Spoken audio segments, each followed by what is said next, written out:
Well, hey there, everyone. Welcome to the Leading Edge podcast. This, of course, is your good friend Eric. It's episode number 43. This one I called 10 pull-ups. Oh my goodness, this one is going to be a lot of fun as I walk you through a big time goal that I'm working on right now. Kind of a fun goal. And what I'm going to do is tie this to some life lessons. So as I am working my way toward this goal, I'm realizing that there's a lot that I'm learning from this goal that I can apply to all different parts of my life, and hopefully you can apply these same lessons as well. And let me start this here podcast by asking you this question. Have you ever had a goal that you initially thought was impossible, or maybe it still lives there now in your mind as impossible, where you're saying, oh my gosh, yeah, sure, that's something I would like to do, but there's really no way. There's no way I could ever do that. It seems impossible to me. And taking that further, have you ever had a goal, or do you have a goal now where ultimately what you're saying to yourself is, you know what, as nice as it would be to accomplish that thing, I'm just not that person. I'm not the person who would ever be able to do that thing. It's just not me, right? So that can be really disempowering, right? No surprise. Like when you hear me say that, it's just not me. That's not something I could ever do. Oh man, you pretty much just like squelch it from the beginning. You throw water on that fire. There's really no way it's ever going to happen if you see the goal as not only being impossible, but if you see it as something that you could never do because you're not the kind of person who could ever do it. Well, come to find out that I am on my way toward a goal and I'm going to accomplish this goal. And a while ago, it's something I never thought I could ever do. I never saw myself as the person to do it. Okay, so here we go. So a lot of you know that I set a goal. I set a series of goals a while ago that I called my 50 by 50 list. I actually did a podcast about my 50 by 50 list. I turned 50 at the end of May. I'm recording this podcast here about the middle of February. So whatever that is, 3.5 months from now, I am going to turn 50. So a while ago, I made a list of 50 things I wanted to do before I turned 50. And I've been working on a lot of them. I'm not going to get them all done, but that's okay because I'm being able to do things I never, ever would have done otherwise, unless I would have made this list. So it's just been a blast. And one of the things I put on the list is I wanted to be able to do 10 pull-ups. I wanted to be able to do 10 pull-ups before I turned 50. So in 3.5 months, I have to be able to knock out 10 pull-ups. Now, some of you listening to this, you're like, 10 pull-ups ain't no big deal. Some of you, I bet, could knock out 10 pull-ups no problem, maybe 20 or 30 or 50 pull-ups no problem. Some of you may be able to do like 10 pull-ups with one arm. Some of you are just based on your biology, on your physiology, you are like a natural at doing pull-ups. I ain't one of those people, all right? I'm not, and you know what? I'm okay with that. I'm not sad about that or bitter about that or bummed about that or jealous or wishing that I was a natural when it comes to my physiology, being able to do pull-ups, because then I wouldn't have this goal, right? I guess I would have to have some kind of other goal, right? So the good news is I'm not a natural at this, so I'm able to have this as a goal. I'm able to learn all of these lessons. And the other thing I'll say too, is I talk about how to tie this lesson of 10 pull-ups over to life. I realize that 10 pull-ups is a very simple, very straightforward goal, and you may have goals that are much more complicated and nuanced than 10 pull-ups. I have them too, I get that. However, I do really believe that there are things that we can tie from my journey to 10 pull-ups that we can apply to life, okay? So again, I ain't the kind of guy who has the natural biology, physiology to be able to do something like a pull-up. I'll tell you a little bit about my physical gifts, I guess. I mean, if I don't know if I should even call them gifts, but I'll also tell you about my physical shortcomings to be able to put all of this in context, all right?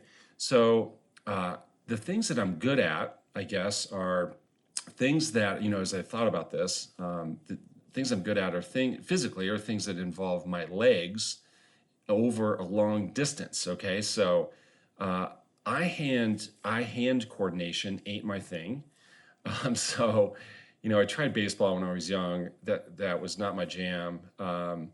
I'm a mediocre tennis player. I'm okay at racquetball. It's been a long time since I played racquetball. Throwing things is, I can do okay. It's just, it's not really my thing. So legs over long distance. So it's certainly not track, not sprinting, not jumping, at all. like, and also agility is not my thing. Do you know those kind of people? And I can think of a few that, like, when you look at them, they don't seem to look all that athletic, but they're just crazy agile. Like they can bust out flips. Or I think about one guy I knew in college. He was in my fraternity, and if you look at him, he looked like, pretty overweight dude, not healthy, not athletic at all. But the guy could do the splits, right? He was like the most agile person you've ever seen in your life. Like he could bust out a flip, no problem. And you're thinking, how on earth does a guy that looks like that? How can he do those kinds of things, right? So some people just have that agility attribute. That ain't me. And another thing that I don't, well, I guess real quick, talking about things that maybe I'm good at. So I'm good at skiing and I'm good at biking. I guess I'm good at those because I do them a lot. And so I guess I have some endurance attributes. But what is not my jam is upper body strength, okay? Not my jam. Especially it relates to my size. So I'm 6'4". I weigh, depends, between 210, 215 pounds. So I'm a bigger guy. And relative to my size, I don't have upper body strength. I just don't. I wasn't born that way. So going back, let's go back in the day, way back in the day. What's funny, when I was little, like little, like 4, 5, 6 years old, and my nickname was Tank. My nickname was Tank because I was super chubby. I was a really chubby kid. I'm not that way anymore, but some people find that kind of funny because I'm not that way anymore. But I was definitely a bigger kid. And then fast forward to elementary school. And in my elementary school, I don't know if you were the same way. In my elementary school, one of the things that we did in gym class or in PE, we would climb the ropes, right? Did you guys have ropes that would hang from the ceiling, and you would try to climb them? And they were those kind of ropes that would just like give you, they really hurt, right? When you grab the rope, and almost give you splinters, right? When you try to climb it. So you'd grab with your arms and also try to hook your legs around it and try to use your legs too, but mostly it's about arm strength pulling you up. And did you know those kids, and maybe you were one of those kids in school that could make it to the top? In my elementary school, they were called the bell ringers, and we had a club, or at least a list of names that hung on the wall in gym class of kids that were bell ringers, and the bell ringers were the kids that could make it to the top of the rope and ring the bell that was at the top. I wasn't one of those kids. I could barely hang on to that rope for like 10 seconds, right? I could make it, maybe I could pull my arms up once and pull my arms up a little bit, but my arms would tire out. So again, upper body strength has never really been my thing. So here I am making my 50 by 50 list, and I decide to put on there that I want to be able to do 10 pull-ups. So why would I do that? Well, I did it because I knew that it would be hard, right? I knew that was going to be a hard thing. Back in college, for a few years in college, I was really into lifting weights. And I think back in college, I could maybe do 5 or 6. Like back when I was lifting weights, I could do 5 or 6 pull-ups, but I could never do 10. So when I set this goal back a little while ago, I did it because I knew it would be hard.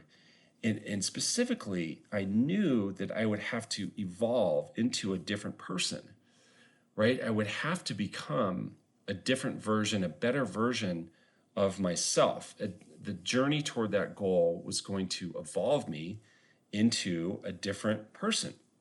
And so when I made this goal, not only physically, but also in my head, I wasn't the kind of guy who could do 10 pull-ups. So not only could I not do them physically, but in my head, I was just like, you know what?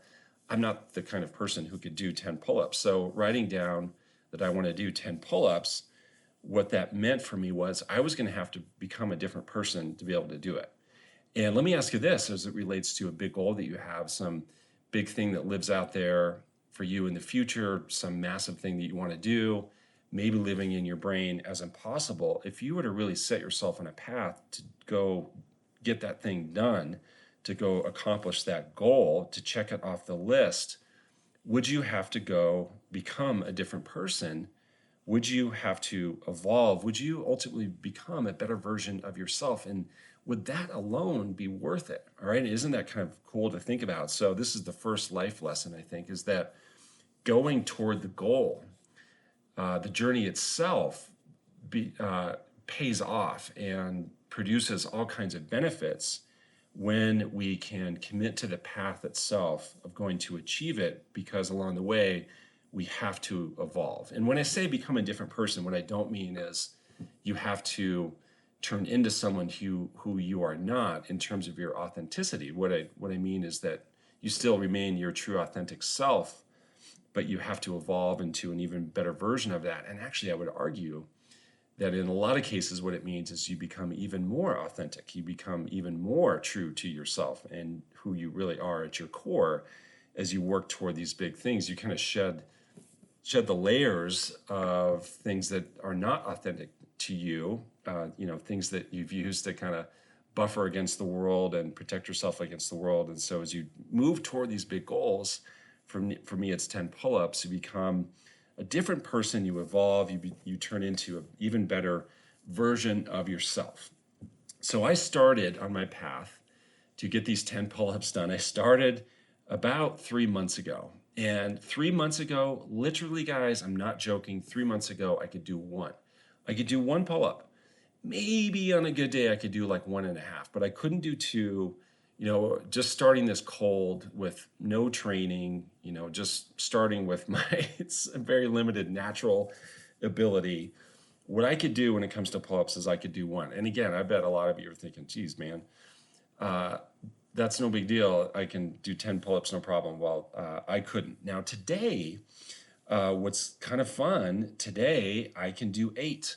All right, I'm able to do 8, or at least I've done 8, and we'll get more into that. But 8 is my current maximum. 8 is my current best. Again, I have 3.5 months to go before I turn 50, and I'm going to get this goal done. All right, and I'll talk more in a minute about my confidence and kind of where my confidence flipped. But I'm going to get to 10. I have no doubt about that. Easily before my birthday at the end of May, easily I'm going to get to 10, because I'm now, at least I've hit 8 in the past. I've hit 8 here recently. So how I train is it's 2 or 3 days a week. I weave pull-ups into my workout. Some days, I'll do a very quick workout where it's like only pull-ups or like pull-ups, push-ups. Some days I'll weave pull-ups into other things I'm doing. Maybe I jump on the treadmill for a while. Then I'll also do some pull-ups. I do something else, and I also do some pull-ups. And the way I do this is I have a chair that I use to support my legs, and I have a pull-up bar. I have one of those pull-up bars that you can hook into a door jamb, right? So you can attach it you don't need bolts or screws or anything. It just kind of hangs there. It attaches to the top of a door frame. I'm guessing you've seen these. They're pretty slick, super sturdy, and you just flip it right up there to the top of a door jamb, and there you go. You have like instant pull-up bar. And so then I put that up, and then I put a chair where I can support my legs. Because if I was trying to train, only being able to do one at a time, the training is going to go pretty slow. So I needed help, which will come into play later. I needed help to be able to do these pull-ups. So most times the help comes from the chair. Put my legs on the chair. Sometimes the help comes from my daughter. So my 9-year-old daughter has been helpful, and she finds it to be fun helping me. Some days she'll hold my legs up as I'm working on my pull-ups, which is kind of comical to see my little 9-year-old daughter holding up her 6'4", 210-pound dad as he tries to knock out his pull-up workout. Anyway, so that's how I train. And then every so often, I will see how many I can do without the chair or without my daughter's help, okay? So, again, when I started this, I could do 1 unassisted. And recently, I was able to do 8. Now, the thing is, since I've done 8, I did 8 once about 2 weeks ago. I haven't been able to do 8 again. I've been able to do like 6 or 7. So what I find is it really depends how many I can do unassisted. So it depends on a few factors. Depends on like how I feel that day. Depends on how well I slept the night before. May depend on what I ate the day before. So I've had some setbacks, right? But if I look over the long term, if I look at the trend is going in the right direction, which is a huge life lesson, right? So that yes, there are setbacks along the way, but it's really more about the trend. I can't get focused on the fact that I did 8 a couple weeks ago. Now I'm back to 7. That doesn't mean I'm going backwards, because I just have to look at the long-term trend. I am going in the right direction. Now, here's the thing. I distinctly remember when I hit 3. Like, I distinctly remember when I hit 3, and that felt so good. Like, it felt so good. Like, that felt real. When I got to 2, it's like, okay, so, some days I could remember, some days I could do 1.5. Now I could do 2, big deal. But when I got to 3, that really felt real. That's like, okay, wow, check it out. I can do 3 pull-ups in a row. But I tell you what, I really remember, like, super distinct, will never forget when I hit 5. When I hit 5, it changed. All right. 5 was a game changer. When I hit 5 and being able to do 5 pull-ups in a row, unassisted, going from only being able to do 1, that's when I knew I was going to hit my goal. All right. When I got to 5, that's when I knew that 10 was inevitable. That it just totally changed. I remember running upstairs, because I do these pull-ups down in our basement. I remember running upstairs to tell Julia, I'm like, 5, 5. And she was laughing at me. She's like, what are you talking about? I'm like, I just did 5 pull-ups. And she's like, awesome. And, she was excited for me, but not as excited as I was. But I was just, over the top, to the moon, so fired up about 5. And it wasn't so much about 5. It's again, because I knew that I was going to hit 10. And what had changed in my mind is that I had become, in my head, I'd become someone who could do 10 pull-ups, at least someone who was on their way to doing 10 pull-ups. The goal was no longer impossible. And when I was stuck at 1 and then only able to do 2, and even when I was doing 3, it still lived in my head as impossible. But once I got to 5, that's when I knew that I could make this goal happen. All right, so let's go through the few life lessons. So what can we take from this that we can apply to life? The first thing we can take is, just start. All right, whatever it is, just start. It's that old adage that the journey of 100 miles or the journey of 1,000 miles starts with the first step. Well, you know what? That is so true. It's so true. I would never be where I'm at today if I hadn't have just started. So I had to just start, right? As silly as my little goal is of 10 pull-ups, I wasn't going to be able to get to 5 or 6 or 7 or 8 if I didn't just start, right? This goal of 10, as it now lives in my head as inevitable, it never would have lived in my brain that way if I wouldn't have just started. So it's just about starting. So much of this is just start. Whatever the goal is, just start. Like, what's the first thing? Like, what's the first thing that a person who is going to go accomplish your goal, what's the first thing that a person like that would do? If that was their goal, and if they were going to move toward that goal, what's the first thing that they would do? Just, think about that. Just start. Second thing I would tell you about life goals, business goals, life goals, is to tell people. Tell a lot of people. I have told a whole lot of people about this goal of 10 pull-ups. So a lot of my friends know about this goal. And so telling people, it becomes not only fun and also motivational, because they give me a lot of attaboys, but it also really holds me accountable. So now when I see these friends, we get together for social events, the cocktail party, or they get together or whatever, sure enough, someone's going to ask me about my 10 pull-ups. And they'll say, hey man, how's it going? How you doing on those pull-ups? And if I were to say back to them, you know what? I gave up. I decided I wasn't going to do it. Like, there's no way they would let me get away with that. And I know that.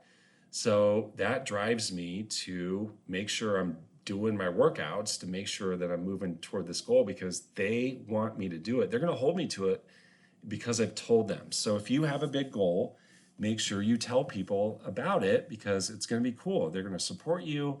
They're going to hold you accountable. They're going to motivate you. You want to tell people. The third little lesson is to get help.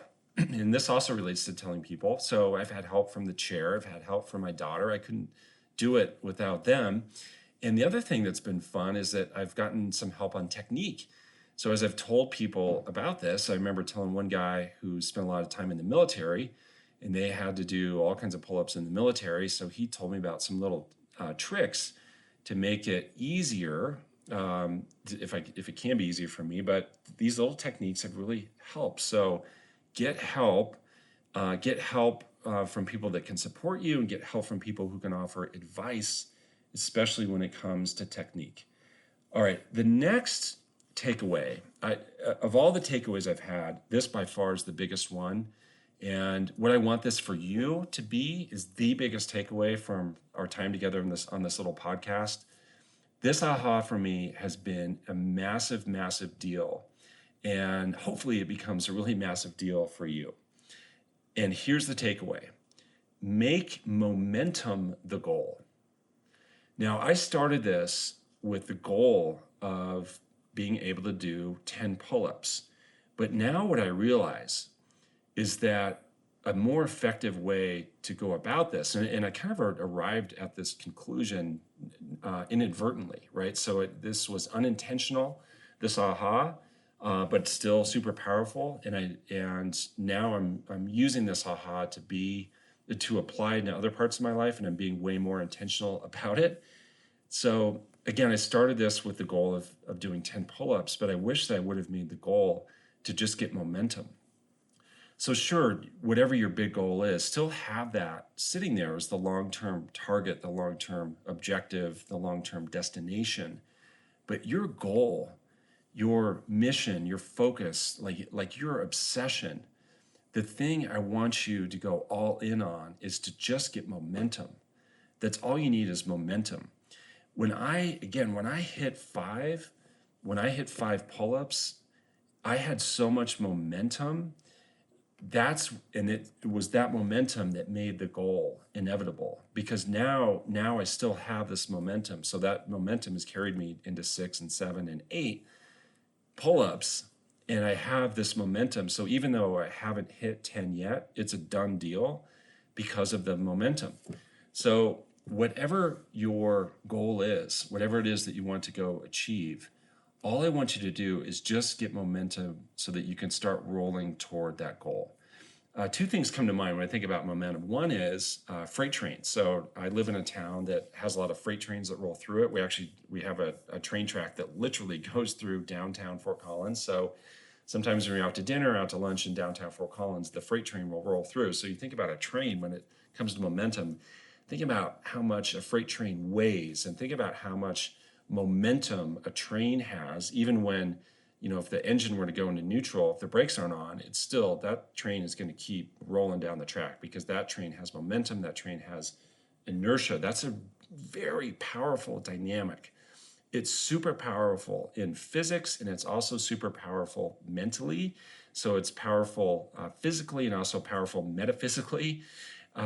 Get momentum. The other thing that comes to mind is a bowling ball. So we take our kids bowling sometimes. I remember when they were little kids, sometimes they try to roll the ball down the bowling alley. And then, have you ever had this happen to you where the ball is barely rolling, but it's still rolling?